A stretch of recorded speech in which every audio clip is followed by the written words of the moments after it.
A Constituição brasileira nem sempre foi a de 1888, a que é regida atualmente. Muito antes disso, 6 constituições já existiam. Dentre elas, a Constituição de 1824, que foi a primeira Constituição brasileira, que veio em seguida da independência do Brasil. Mas é importante ressaltar que, para que a Constituição seja criada, é preciso que algo fenomenal aconteça antes, algo que choque a sociedade, algo que vá mudar por completo o posicionamento daquelas pessoas. E não foi diferente com a Constituição de 1988. A Constituição de 1988 surgiu depois da redemocratização do Brasil. É importante ressaltar que o Brasil passou sim por uma ditadura militar e teve um regime totalmente autoritário. Com o surgimento dessa Constituição, que está vigente no Brasil até hoje, muitas coisas mudaram. E mesmo sendo antiga, ela se faz presente em muitos critérios brasileiros e a que rege a sociedade atualmente. É importante ressaltar que o poder constituinte é dividido em duas vertentes. Dentre elas, tem o poder originário, que se torna ilimitado. Ele é inicial não só por ser o primeiro, mas por ser o primeiro a criar um Estado de direito. E ilimitado na questão do seu conteúdo, certo? Sendo então o direito originário o mais importante de todos os direitos, porque ele é o fundamental, ele é a base para que se entenda outros critérios da Constituição. É importante ressaltar também que a Constituição não pode haver retrocesso de acordo com as suas criações, certo? O princípio da vedação ao retrocesso diz que a Constituição tem que ter a tendência a evoluir e não a retroceder. Diferente do poder constituinte originário, o poder constituinte secundário apresenta características inversas ao poder constituinte primário, sendo nesse caso limitada e condicionada.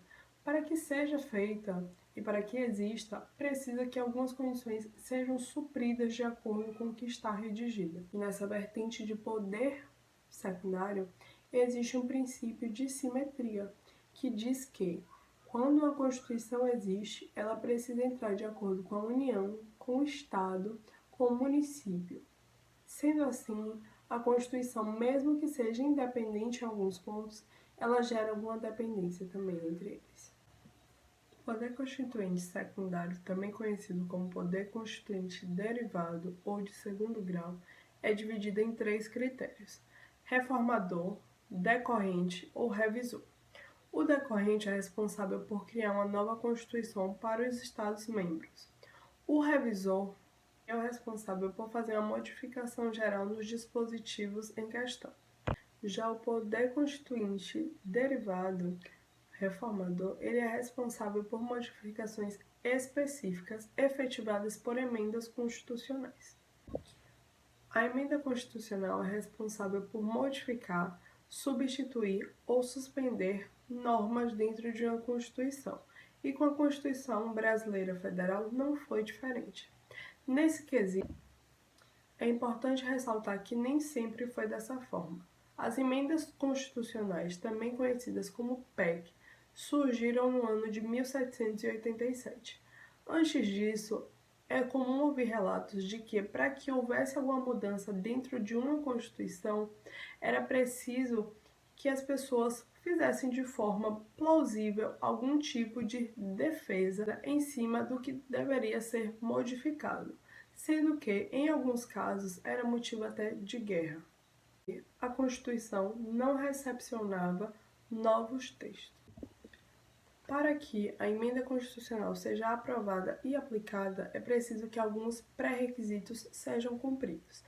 Dentre eles é que a Câmara dos Deputados e do Senado Federal tenham no mínimo 3/5 cada de votos a favor, sendo que essa votação é de 2 turnos. Dentre os passos apresentados para que haja essa aprovação, primeiro é preciso que haja a apresentação da PEC.